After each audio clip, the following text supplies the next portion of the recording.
स्थानिक स्वराज्य संस्थांच्या निवडणुकीच्या तोंडावर अनेक राजकीय समीकरणे बदलत आहेत. शरद पवारांच्या राष्ट्रवादीला 2 धक्के लागले असून बुधवारी माजी जिल्हाध्यक्ष बळीराम काका साठे यांनी अजित पवारांची भेट घेतली. त्यांच्या राष्ट्रवादीचा प्रवेश जवळजवळ निश्चित झाला आहे.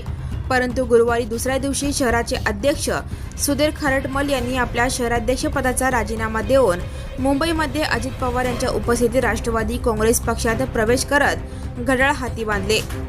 यावेळी शहराचे अध्यक्ष संतोष पवार, माजी नगरसेवक तौफिक शेख, प्रदेश नेते आनंद चंदनशिवे, माजी गट नेते किसन जाधव, ज्येष्ठ नेते शफी इनामदार यांच्यासह इतर कार्यकर्ते उपस्थित होते.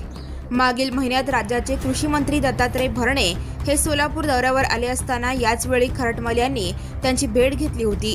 त्याचबरोबर इंदापूर तालुक्यातील भरणेवाडी येथे जाऊनही त्यांनी मामा यांची भेट घेत आपला प्रवेश निश्चित केल्याचे सांगण्यात आले होते. Subscribe now and press the bell icon. Never miss an